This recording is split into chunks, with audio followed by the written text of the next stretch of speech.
আমরা গত ক্লাসে টেবিল থেকে কলাম, রো ইত্যাদি সম্পর্কে আমরা শিখেছিলাম। ঠিক আমরা আমাদের এই কলাম, রো ইত্যাদি গুলোর মধ্যে কিভাবে অর- আরো আপডেট করতে পারি, অর্থাৎ টেবিলের মধ্যে আমরা কিভাবে আমাদের এই টেবিলটাকে আরো সুন্দর করে সাজাইতে পারি, সেটার জন্য স্বতন্ত্র দুটি মেনুই আছে। আমরা যখন কোনো টেবিল তৈরি করব, ঠিক তখনই আমাদের এই মেনুগুলো আমাদের মেনু বারে অ্যাড হবে।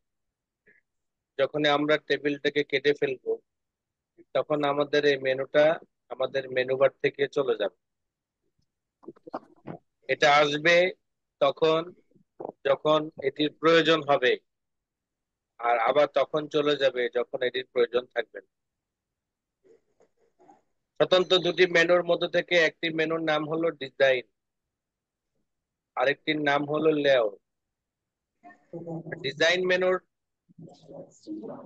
শুরুতে রয়েছে আমাদের টেবিল স্টাইল অপশন, অর্থাৎ আমাদের যে হেডলাইন গুলো আছে বা কলাম গুলো আছে, সেই কলামের কিছু টোটালি কাজ হয় আমাদের। যখন আমরা কিছু লিখি তখন টোটাল ঘর অথবা শিরোনাম, এগুলোকে ইন্ডিকেট করার জন্য বিশেষ একটা ইফেক্ট ব্যবহার করার জন্য আমাদের অপশনটা ব্যবহার করা হয়। যেমন টোটাল যখন আপনি ক্লিক করবেন, তখন টোটালের এটা আলাদাভাবে ইয়ে করবে। যখন আপনি লাস্ট কলম অথবা ফার্স্ট কলম অথবা হেড, রো, এগুলোকে যদি আপনি টিক মার্ক দিবেন, তখন ওইভাবে এই রোড স্টাইল গুলো চেঞ্জ হবে। এই চেঞ্জটা সাধারণ যেই টেবিলটি আছে সেটির মধ্যে আপনি বুঝতে পারবেন। এই চেঞ্জটা আপনি করতে পারবেন যখন আপনি এখানে টেবিল স্টাইলটা চেঞ্জ করবেন। তখন আপনি যখন এখান থেকে টেবিল স্টাইলটা চেঞ্জ করবেন, এর মধ্যে থেকে দেখতে পাচ্ছেন অনেকগুলো টেবিল স্টাইল দেখা যাচ্ছে। যখন মাউসটাকে নিয়ে যাচ্ছেন, আপনাকে প্রিভিউতে দেখাচ্ছে কেমন হবে, এটা আপনাকে দেখাচ্ছে। আমি যখন নিচের দিকে ক্লিক করব, তখন আরো কিছু টেবিল স্টাইল পাবো। আবারও যখন নিচের দিকে ক্লিক করব, তখন কিন্তু আরো কিছু পাবো।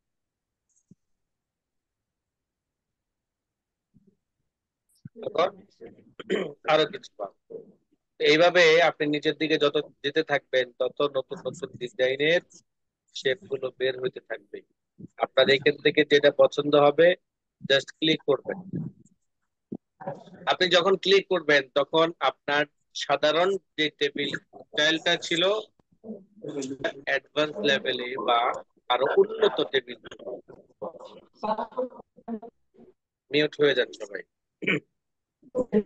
এই মুহূর্তে যদি আমি আমার টোটাল ঘরটা ক্লিক করি, তখন আমার টোটাল ঘর একটা কালার দেওয়া।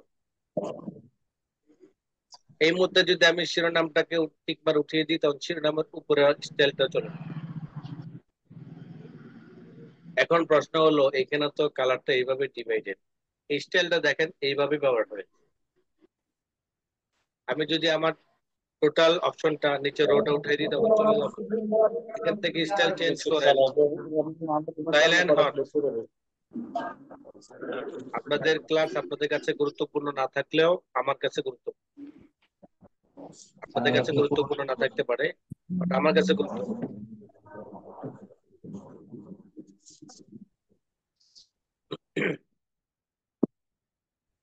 এখন দেখেন, আমি যদি আমার টাইটেল স্টাইলটাকে সিলেক্ট করি, তখন আমার এখানে অনেকগুলো ঘর তৈরি করে আমি, এটা এক ঘর কালার, আরেক ঘর সাদা, এইভাবে ব্যবহার হয়ে আসছে। আমি যদি এখান থেকে হেডার ক্লিক করি, তখন বিশেষ একটা হেডলাইনের জন্য কালার তৈরি। আমি যদি টোটাল ঘরে অর্থাৎ সবার নিচে ঘরে ক্লিক করি, একটা ডিভাইডেড হবে। এই যে অপশন গুলো পরিবর্তন করা, রোড দিয়ে হোক, কলাম দিয়ে হোক, এবং আপনার এই স্ট্যান্ডার্ড চেঞ্জ হচ্ছে, এগুলো আপনি টেবিল অপশন দিয়ে করতে পারেন। টেবিল অপশন থেকে কলাম রোর যে শিরোনাম বা সাব শিরোনাম বা টোটাল ঘরগুলোকে নির্দিষ্ট কালার করা, যেটা করতে পারবেন। আর টেবিল স্টাইল থেকে আপনি আপনার এই টেবিলের যে ডিজাইন গুলো, সেই ডিজাইন গুলো পরিবর্তন করতে। আবার যদি আপনি চান এই ডিজাইনের কালার গুলো যদি পরিবর্তন করতে চান, আপনি সেটাও করতে। যেমন আপনি এই জায়গার মধ্যে কালার চেঞ্জ করবেন, শেডিং কালার দেন, কেননা এখানে যে কালার গুলো ব্যবহার করা হয়েছে এগুলো হলো শেডিং কালার। আপনি এখান থেকে কালার দিন। আবার যদি বর্ডার কালারটাও চেঞ্জ করতে চান, আপনি সেটাও ব্যবহার করতে পারবেন। নো বর্ডার যদি দিতে চান তাহলে নো বর্ডার হবে, বর্ডার যদি দিতে চান তাহলে বর্ডার হবে। ডাইনের বর্ডার, বামে বর্ডার, উপরে বর্ডার, নিচে বর্ডার, মিডলে বর্ডার, সেন্টার বর্ডার, যেভাবেই চান। এক কথায় আমরা যখন ইনসার্ট মেনুতে টেবিল সম্পর্কে, আমরা ইনসার্ট হোম মেনুর যে বর্ডার সম্পর্কে আমরা আলোচনা করেছিলাম, সেম বর্ডারটা আমার এটার জন্য প্রয়োজন। কেননা আমি যখন হোম মেনুর বর্ডার ব্যবহার করি, সেটা মূলত আমার এই বর্ডার, টেবিলের বর্ডার, এটা টেবিল হিসেবে তৈরি হয়। আমি যখন ডিজাইন থেকে কোনো বর্ডার কালার করতে চাই, তখন আমাকে বর্ডার কালার থেকে, সরি, বর্ডার থেকে আমাকে বর্ডার বসাইতে হবে।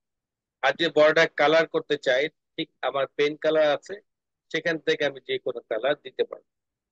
আবার যদি আমার নির্দিষ্ট কোনো ঘরকে যদি মোটা চিকন করতে চাই, অথবা কোনো একটা ঘরকে যদি, অর্থাৎ দাগগুলোকে যদি কোনো একটা সাইডে স্টাইল চেঞ্জ করতে চাই, তাহলেও আমি সেটা এখান থেকে করতে পারি।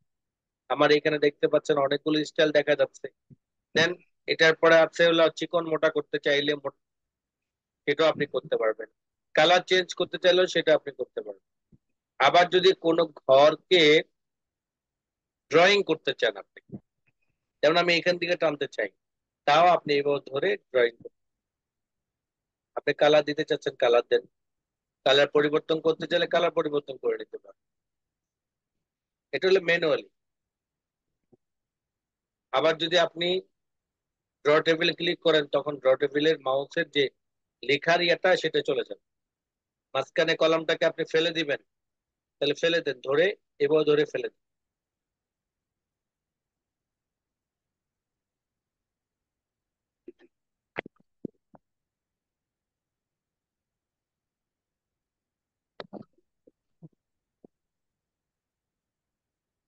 এভাবে ধরে ধরে আপনি ফেলে দিতে পারেন ঘরগুলো। এই ঘর ফেলে দিবেন, এই ঘর ফেলে দেন। যে ঘর আপনি কেটে ফেলতে চান, অর্থাৎ যেটাকে আমরা দেয়াল ভেঙে ফেলি বলি, সেটাই কাজ হলো এখান থেকে ইরেজারের মাধ্যমে। আপনি ড্র টেবিলের মাধ্যমে এটাকে প্লাস করতে পারবেন,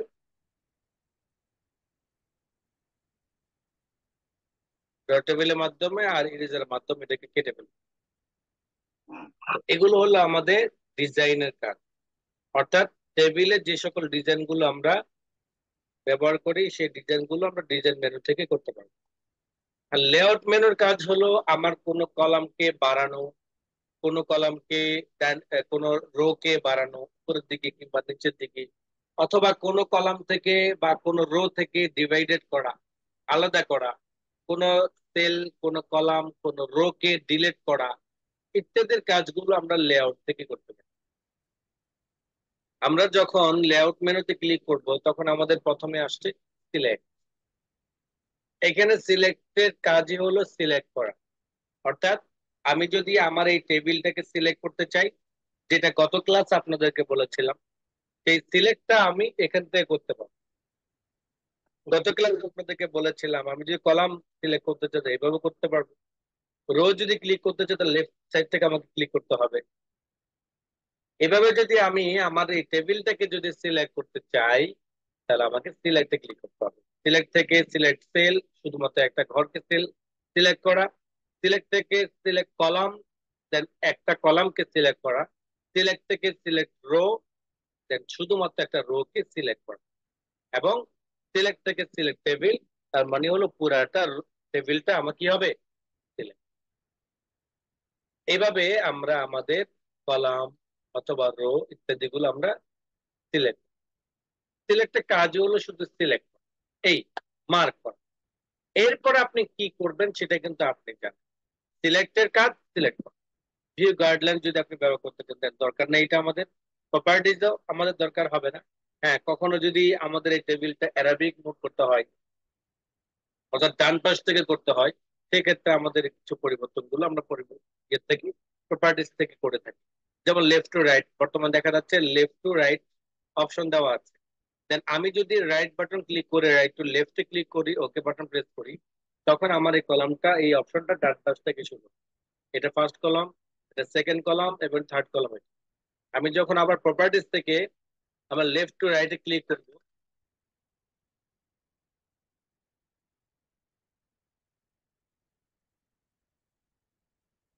লেফট টু রাইটে ক্লিক করব, দেন ওকে বাটন প্রেস করব, তখন আমার কি হবে, বাম পাশ থেকে ডান পাশে চলে আসবে। প্রপার্টিস থেকে যদি আমরা আমাদের কোনো সেলকে, কোনো কলামকে আমরা বড় ছোট করতে চাই, সেটা আমরা এখান থেকে করতে পারবো। But এইটা আমরা এখান থেকে করি না, আমরা সরাসরি স্ক্রিন থেকে এগুলো করে থাকি। এরপর আসেন হলো আমাদের ডিলেট। ডিলেটের কাজ হলো বাদ দিয়ে দেওয়া, কেটে ফেলা, রিমুভ করা। ডিলেট ঠিক সিলেক্টের মতোই। সিলেক্টে যেমন চারটা অপশন আছে, আমার ডিলেটের মধ্যেও চারটা অপশন। ডিলেট সেল যদি আমি ক্লিক করি, তখন আমার একটা ঘর সিলেক্ট হবে। সেল লেফট, তখন দেখবেন যে আমার একটা ঘর কি হয়ে গেল, ডিলেট হয়ে গেল। ফলে আমার এই পাশে আর ঘর নাই, বাম পাশে চলে। আর যদি আমি ডিলেট থেকে যদি কলাম ক্লিক করি, তখন আমার একটা কলাম ডিলেট হয়ে যাবে। আর ডিলেট থেকে যদি আমি ডিলেট রো তে ক্লিক করি, তখন আমার একটা রো ডিলেট। দেন আমি যদি ডিলেট থেকে ডিলেট টেবিল ক্লিক করি, তখন আমার পুরো টেবিলটি মুছে যাবে বা ডিলেট হয়ে যাবে।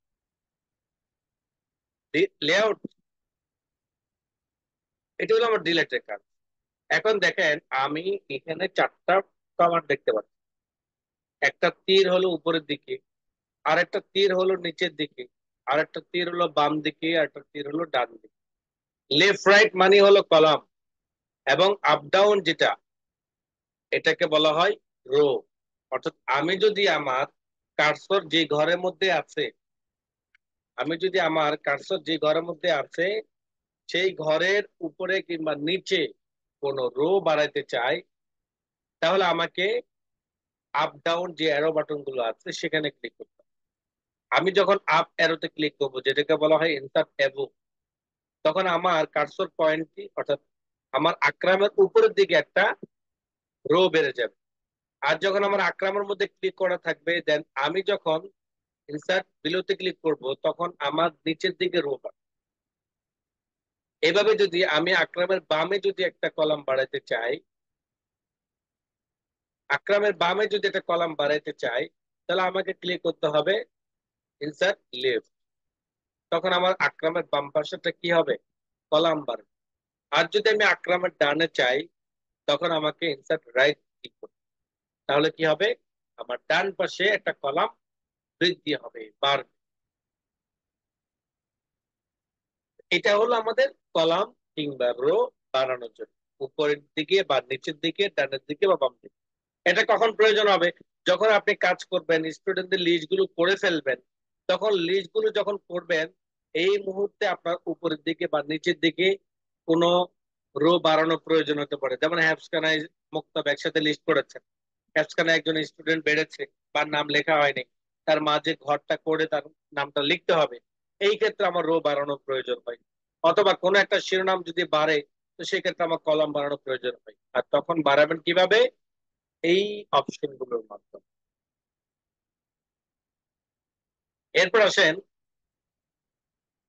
একের অধিক ঘরকে আপনি যদি মার্জ করতে চান, একের অধিক, যেমন আপনার এই দুইটা ঘর আপনি একসাথে করবেন। তাহলে আপনি যে একসাথে করবেন এই দুইটা ঘর, কিভাবে করবেন, দুইটা ওয়ে। একটা হলো কমান্ডের মাধ্যমে, যেটি হলো আমার ডিজাইনের মধ্যে। আমি যে এরেজারের মাধ্যমে যখন মাঝখানে দেয়ালটাকে কেটে দিব, তখন কিন্তু আমার দুইটা ঘর একটা হয়ে যাবে। আমি যখন মাঝখানে ঘরটা কেটে দিব, দেয়ালটা ভেঙে দিব, তখন আমার দুইটা ঘর কি হয়ে যাবে, একটা হয়ে যাবে। এটা হলো মানে। আরেকটা হলো কমান্ডের মাধ্যমে, সেকেন্ড ওয়ে যেটা, সেটা হলো কমান্ড। যে যে ঘরগুলোকে আপনি মার্চ করবেন, ওই ঘরগুলোকে আপনাকে মার্ক সিলেক্ট করতে, সিলেক্ট করার পরে আপনাকে ক্লিক করতে হবে মার্ক সেল।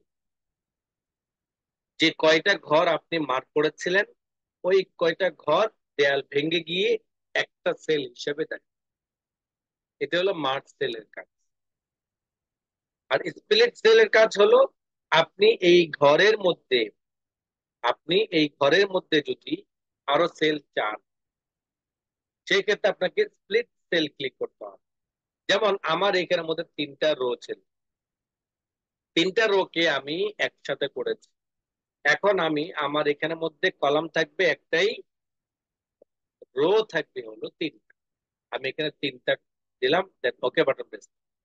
বলে দেখেন আমার ঠিক এইটার মতো আমার তিনটা ঘর বসে। আমি যদি কোনো ঘরের মধ্যে আরো ঘর বাড়াতে চাই, সেটা কলাম ভিত্তিক হতে পারে, অথবা রো ভিত্তিক হতে পারে, অথবা উভয়টা হতে পারে। একটা ঘরের মধ্যে আমার আরো চারটা সেল দরকার হতে পারে, দুইটা কলাম দুইটা রো, তাহলে চারটা সেল হলো। আমি সেটাও করতে পারবো।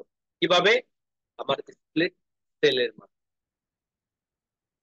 স্প্লিট টেবিলের কাজ হলো, আমি যদি ডিভাইডেড করতে চাই, যেমন এই এতটুকু টেবিল আলাদা পার্টে থাকবে, আর নিচের এই অংশটা আলাদা পাবে।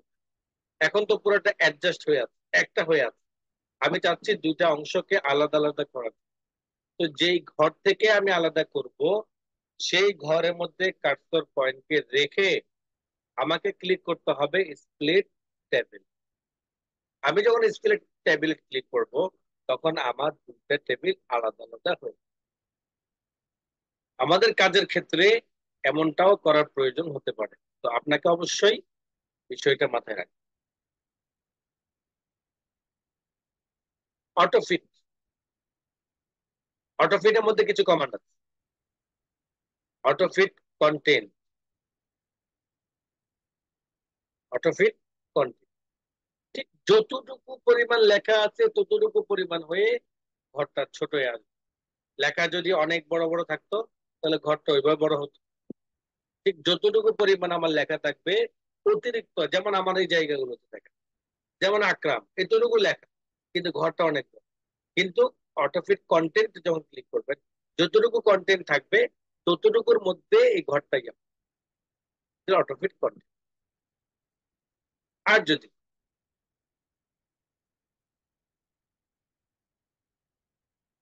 যদি অটোফিট উইন্ডোতে ক্লিক করেন, অটোফিট উইন্ডোতে ক্লিক করেন, তখন হবে কি, বড়।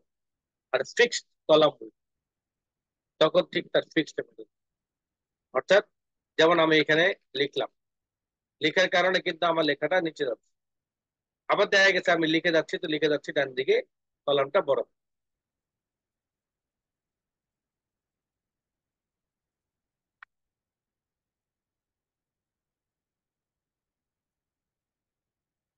আমি অটোফিট দিয়ে দিলাম, কন্টেন্ট ছোট হয়ে গেল। অটোফিট যখন আমি উইন্ডোতে ক্লিক করব, ঠিক আমার যতটুকু পরিমাণ বর্ডার আছে ততটুকু পরিমাণ বড় হয়ে গেল। আবার যখন আমি যেমন এখানে লিখছি, যাচ্ছে ওদিকে, যাচ্ছে ডান দিকে, কিন্তু আমি যদি ফিক্সড করে দিই, যতটুকু পরিমাণ আমার ঘর আছে ততটুকু পরিমাণ লেখাটা হবে, দেন যখন জায়গাটা শেষ হয়ে যাবে, তখন অটোমেটিক ভাবে আমার এই ঘরটা নিচের দিকে চলে আসবে। আমি যখন automatic column with, fixed column with click করলাম, দেন আমি এখন লিখি, লিখতে লিখতে কিন্তু আমার কলমটা ডান দিকে আর গেল না। যতটুকু পরিমাণ জায়গা ছিল, ঠিক তার নিচের থেকে লেখাগুলো অটোমেটিক ভাবে কলাম বেড়ে বেড়ে, অর্থাৎ লাইন বেড়ে বেড়ে নিচের দিকে নেবে। এটা হলো fixed। আপনি যখন কাজ করবেন, তখন আপনার এই ধরনের কমান্ড গুলো প্রয়োজন হতে পারে। দেন আমি যদি কোনো কলামকে যদি এভাবে ম্যানুয়ালি ধরে, হাত দিয়ে ধরে যদি আমি ছোট বড় করি,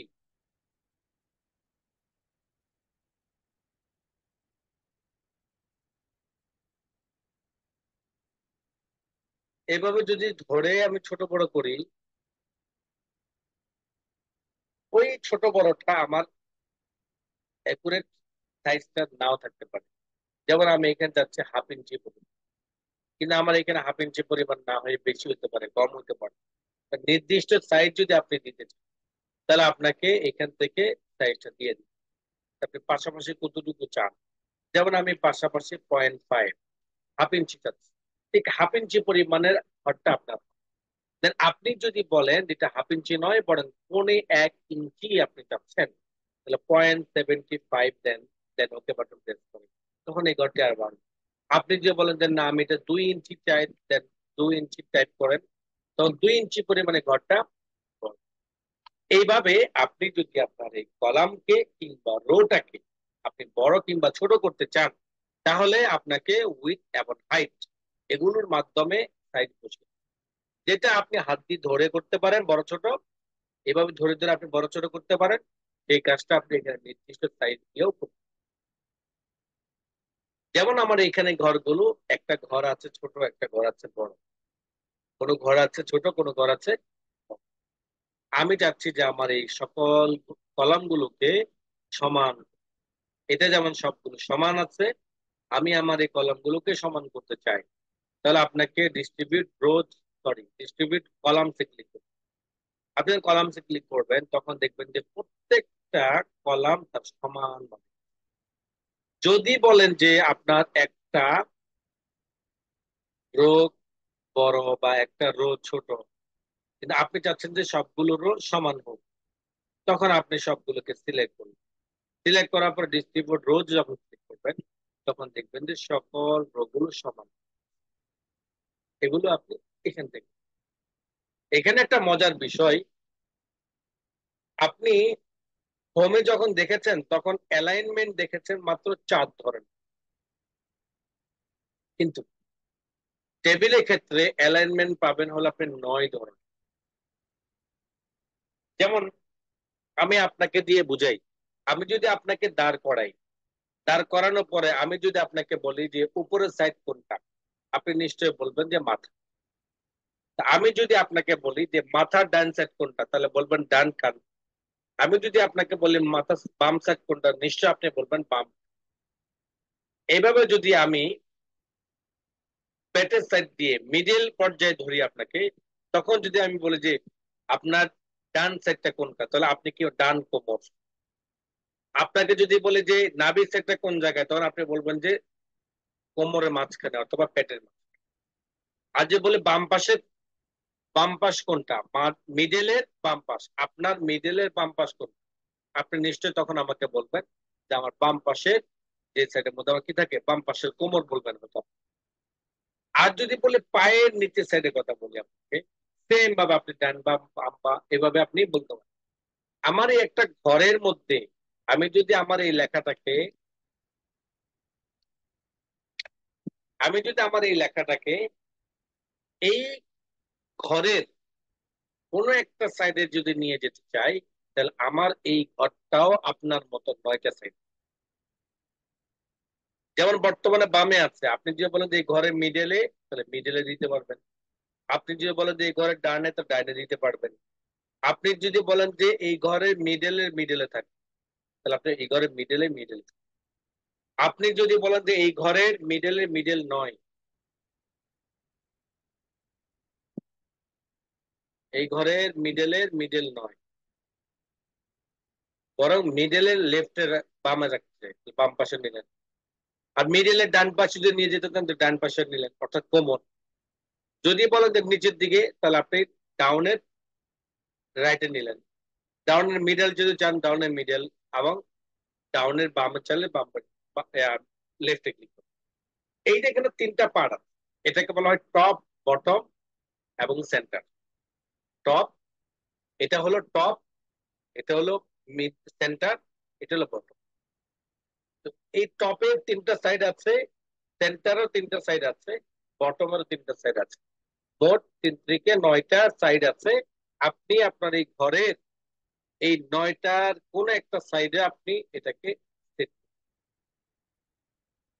আপনি আকরাম লিখেছেন ডান বাম, কিন্তু আপনার আকরাম দরকার হাজিরা খাতার মতো উপর নিচে।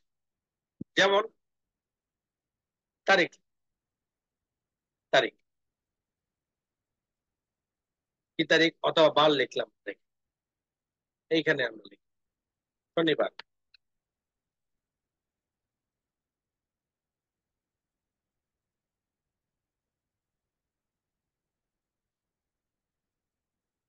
রবিবার, সোমবার, মঙ্গলবার, বুধবার। এখন দেখেন আপনি যে বারগুলো লিখেছেন এখানে, এই বারগুলোকে আপনি এইভাবে না দিয়ে খাড়াখাড়ি দিতে চান, তাহলে আপনাকে কি করতে হবে? সিলেক্ট করতে হবে। সিলেক্ট করার পর ক্লিক করতে হবে টেক্সট ডিরেকশন। আপনি যখন টেক্সট ডিরেকশন একবার ক্লিক করবেন তখন কিন্তু আপনার লেখাগুলো উপর থেকে নিচের দিকে যাবে। দেন আবার যদি আপনি ক্লিক করেন তখন নিচ থেকে উপরের দিকে যাবে। আবার যদি আপনি ক্লিক করেন তাহলে বাম থেকে ডানে যাবে। কিন্তু এই সাইডটা তিনটার কোন একটা সাইড হবে, হয়তো উপর থেকে নিচের দিকে, আর নাহলে নিচ থেকে উপরের দিকে, আর নাহলে বাম থেকে ডান দিকে, কিন্তু কখনো ডান থেকে বাম দিকে হবে না, যেহেতু এটা জেনারেল। এই জন্য তিনটা সাইডের টেক্সট ডিরেকশন মুভ করতে পারবে। এরপর আসলে সেল মার্জিন। আপনার এই ঘরের মধ্যেও, আপনি যে ঘরের মধ্যে লিখেছেন এই ঘরের মধ্যেও দেখেন, এই টেবিলে আপনার যেমন পেজে মার্জিন ছিল, আপনার এই পূর্ণ পেজটি আপনার আছে। এই পেজ থেকে আপনি নির্দিষ্ট পরিমাণে জায়গা ফাঁকা রেখে তারপর শুরু করেছেন, কি জন্য? আপনার লেখাটা যাতে প্রিন্টে কেটে না যায় এবং আপনার লেখাটা দেখতে যাতে সুন্দর দেখা যায়, এই জন্য আপনি কি করেছেন? চতুর্পাশে মার্জিন করেছেন। মার্জিন অর্থাৎ জায়গা ফাঁকা রেখেছেন। ঠিক আপনার এই টেবিলের ক্ষেত্রেও আপনি এখানে যে ঘরগুলো আছে, এই ঘরগুলোর ক্ষেত্রেও আপনি মার্জিনটাকে কি করতে পারবেন? লাগিয়ে দিতে পারবেন, দূরত্ব দিতে পারবেন। সেটা হলো সেল মার্জিন। সেল মার্জিনের মধ্যে আপনি দেখতে পাচ্ছেন টপ বটমে জিরো আছে এবং লেফট রাইটে 0.08 পরিমাণের গ্যাপ আছে। 0.08 পরিমাণ যে গ্যাপটা আছে সেই গ্যাপটার দূরত্ব দেখেন কতটুকু, এবং জিরো পরিমাণ যে গ্যাপ আছে উপরের দিকে সেটা আপনি দেখেন। তা আমি যদি এখানে 0.1 দিই টপে, দেন ওকে বাটন প্রেস করলাম, তখন দেখেন 0.0 পরিমাণ এই পাশের গ্যাপ, আর 0.1 এই উপরের গ্যাপ। 0.1 মানে হলো অর্থাৎ 1/10 আহ 1 ইঞ্চি 10 ভাগের 1 ভাগ, অথবা 100 ভাগে 10, যেটাকে 0.1 বলে। আর যদি 0.01 দিতাম তাহলে কিন্তু 1 ইঞ্চির 100 ভাগের 1 ভাগ। এখন দেখেন এই যে মার্জিনটা, সেই মার্জিনটা আপনি সেল মার্জিন থেকে চেঞ্জ, সেল মার্জিন। কারণ আমাদের কাজের ক্ষেত্রে ওই টেবিল থেকে একটু দূরত্ব রেখে রেখে কাজ করার প্রয়োজন হতে পারে না। তো সেই কাজগুলো আমরা সেল মার্জিন থেকে করি।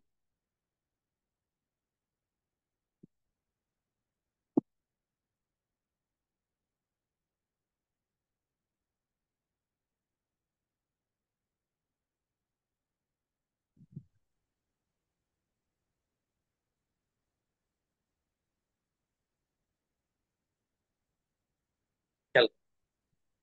এখানে আমরা কিছু নাম্বার লিখি অথবা নাম লিখতাম, বর্ণের ক্ষেত্রে হতে পারে অথবা অন্য কিছু ক্ষেত্রে হতে পারে। যেমন আমি এখানে লিখলাম 5, এখানে লিখলাম 3, এখানে লিখলাম 4। এর আগে আমি এখানে নাম লিখি, আমি ইনসার্ট থেকে টেবিল তৈরি করি। এখানে লিখলাম আমি আক্তার। এখানে লিখলাম আমি মা। এখানে লিখলাম আমি মোহাম্মদ। এখানে লিখলাম আমি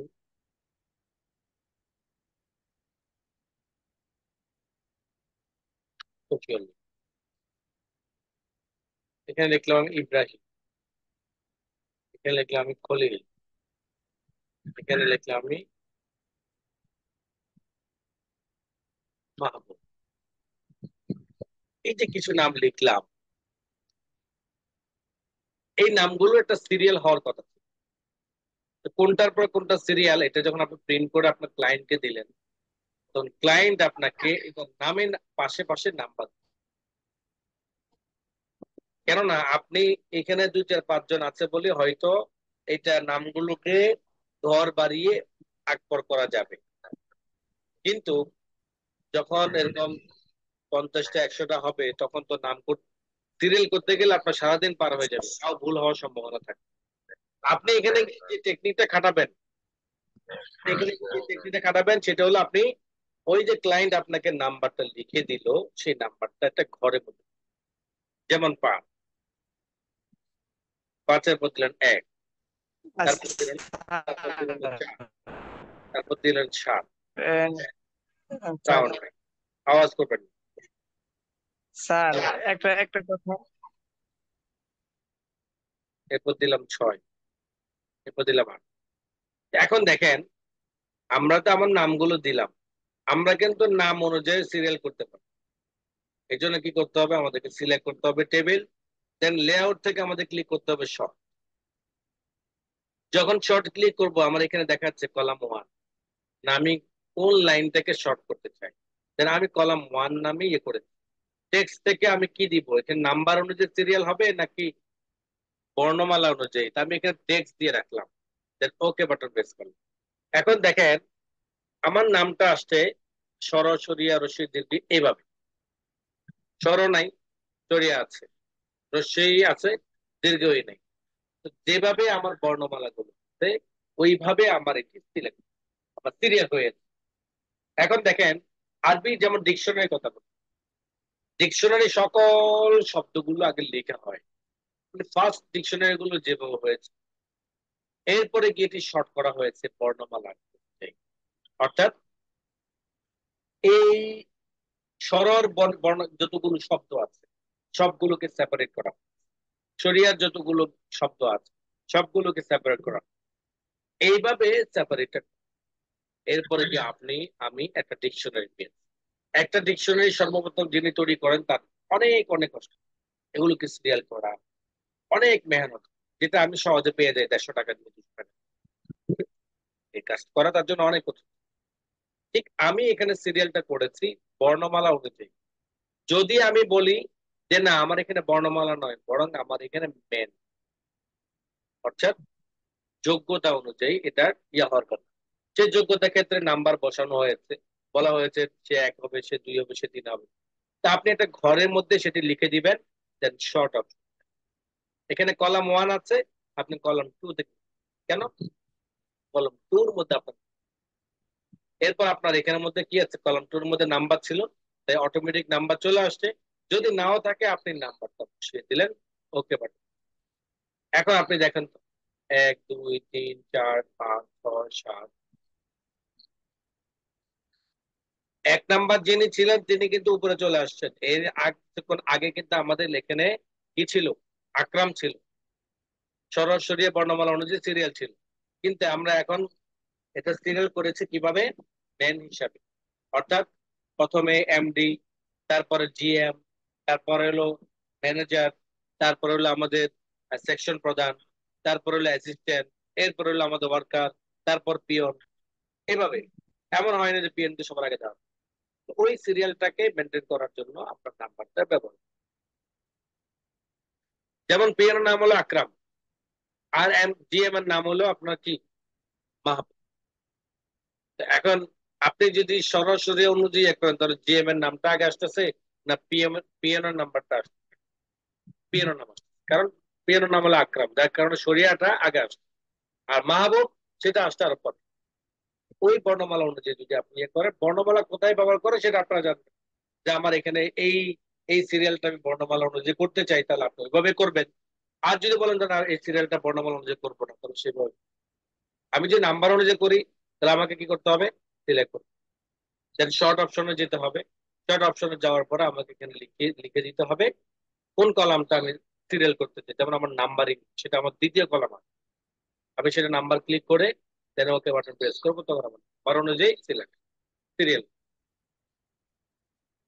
এরপর আসেন, আপনি যখন কোন স্টুডেন্টদের লিস্ট গুলো করবেন অথবা কোন বই লিস্ট করবেন, সেই বই লিস্ট অথবা স্টুডেন্টদের লিস্ট, এগুলো কিন্তু আপনার এই পেজ কি পেজ হতে পারে। 100 জন স্টুডেন্টের যদি আপনার ইয়ে থাকে কোনো ক্লাসের মধ্যে, তাহলে অবশ্যই সেই 100 জনের নামগুলো আপনি এক পৃষ্ঠায় লিখতে পারবেন। এক পৃষ্ঠা আপনি সর্বোচ্চ 25 থেকে 30টা লিখতে পারবেন, তাহলে আপনার 3 থেকে 4টা পেজ লাগবে। তো 3 থেকে 4টা পেজ আপনি যদি এখানে, যেমন আমি উপরের দিকে একটা কলাম বাড়াবো শিরোনাম লেখার জন্য, ক্লিক করার পর আমি ইনসার্ট অ্যাবভ ক্লিক করলাম, তাহলে আমার উপর একটা রো বেড়ে গেল। আমি এখানে লিখলাম নাম, এখানে লিখলাম আমি সিরিয়াল, এখানে লিখলাম ঠিকানা, মোবাইল নাম্বার, তারপরে লিখলাম হলো ক্লাস, মন্তব্য। এইটা এগুলো হলো শিরোনাম। তা আমি চাচ্ছি যে আমার এইখানের মধ্যে যতগুলো পেজ হোক না কেন, শিরোনামটা যাতে প্রত্যেকটা পেজের মধ্যে অটোমেটিক ভাবে চলে আসে। কেননা যদি অটোমেটিক ভাবে যদি চলে না আসে, তাহলে আমি এই পর্যন্ত রেখে আমার এই ঘরটাকে আবার আলাদা আলাদা করতে গেলে আমার এই সিরিয়াল আবার একটা সমস্যা হওয়ার সম্ভাবনা থাকে। এই ক্ষেত্রে আমাকে কি করতে হবে? এই ক্ষেত্রে আমাকে যে কাজটা করতে হবে সেটা হলো শিরোনামগুলোকে সিলেক্ট করতে হবে, ক্লিক করতে হবে রিপিট হেডার রোজ। এর আগে আপনাদেরকে দেখাইনি, আমি পাশাপাশি রাখলাম। আমার এই সেকেন্ড পেজের মধ্যে যখন টেবিলটা তৈরি হয়ে গেছে, সেকেন্ড পেজের মধ্যে শুরুতে কিন্তু আমার শিরোনামটা দেখানো হয় নাই, অর্থাৎ দেখা যাচ্ছে না। কেন? আমি এই অপশনটা ব্যবহার করি নাই। এই অপশনটা প্রত্যেকটা পেজের মধ্যে অটোমেটিক ভাবে থাকে, আর সেটা হলো আমার রিপিট হেডার রোজ। অর্থাৎ হেডলাইনের যে লাইনটা ব্যবহার করা হয়েছে, এটা প্রত্যেকটা পেজের শুরুতেই রিপিট আবার তৈরি অটোমেটিক। কমান্ডে ক্লিক করলাম, দেখেন আমার এই শিরোনামটা এখানেও চলে আসে। এটা হলো আমার রিপিট হেডার রোজের। এরপর আসেন ফর্মুলা। ফর্মুলার আগে যেটি আছে কনভার্ট টু টেক্সট, এটা একটু পরে। যেমন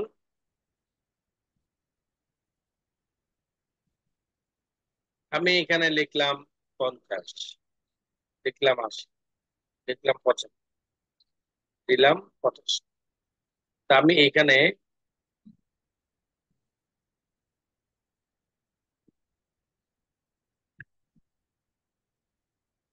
আমি এখানে যোগ টানতে চাই। যদিও বা এটা এক্সেলের কাজ, মাইক্রোসফট ওয়ার্ডের মাধ্যমে এটা সাধারণত আমরা করি না, তবুও অপশন আছে, দেখাই দিচ্ছি। ফর্মুলা, আপনি যখন ফর্মুলাতে ক্লিক করবেন তখন আপনাকে এখানে দেখাচ্ছে আপনি কি করতে চান। যেমন সাম, সাম হলো যোগ করা একটা সূত্র। এখানে লেখা আছে ইকুয়াল টু সাম, ব্র্যাকেটের মধ্যে লেখা আছে লেফট।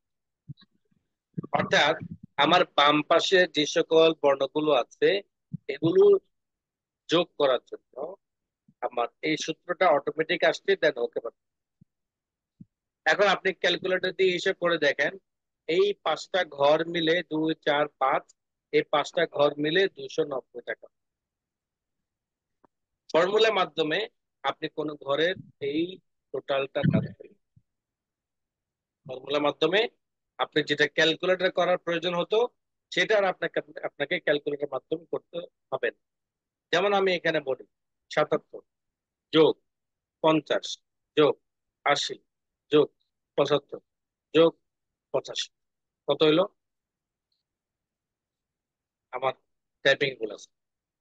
77 যোগ 50 যোগ 80 যোগ 75 যোগ 85, 367। তাহলে আমার এখানে আসলে কত?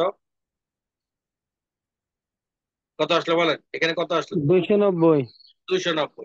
আমি এখান থেকে এটাকে মাইনাস করি 77, তাহলে কত হইলো? 290। 290। এখন প্রশ্ন হলো এটাকে কেন কাউন্ট করলো না?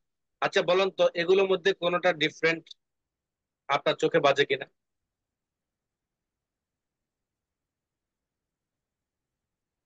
বুঝাইতে পারলাম নামের এখানে নাম তো নামই, নাম তো আর যোগ হওয়ার কথা না। নাম? কে বললো নাম? এই সবগুলো তো 77। বর্ণমালা।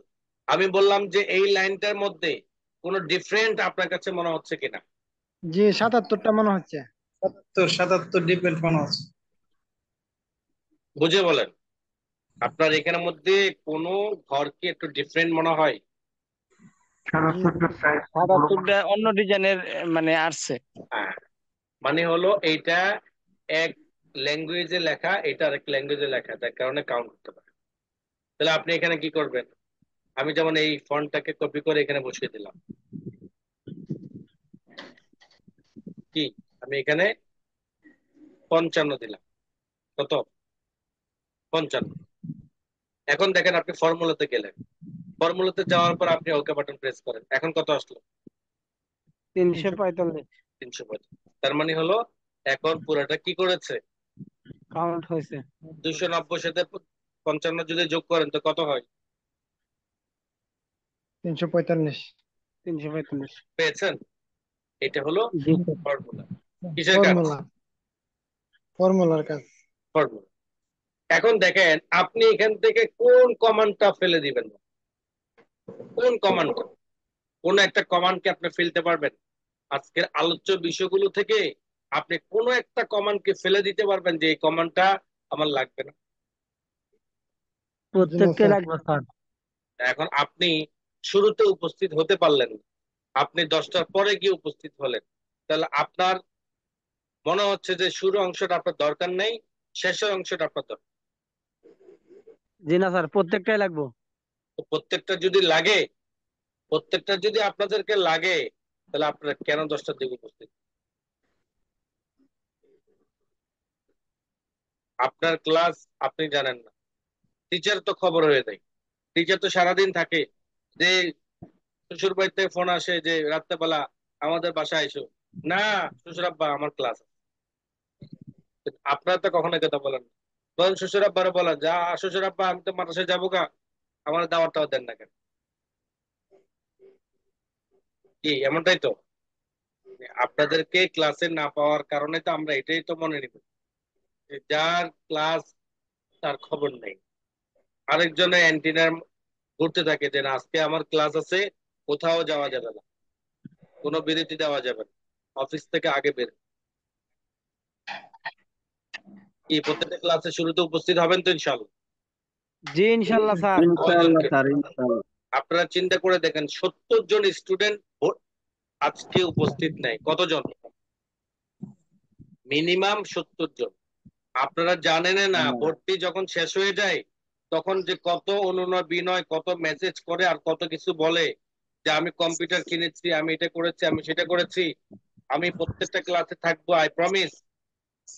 কোনো প্রমিসের তখন আর খুঁজে পাওয়া যায় না। বুঝতে পেরেছেন?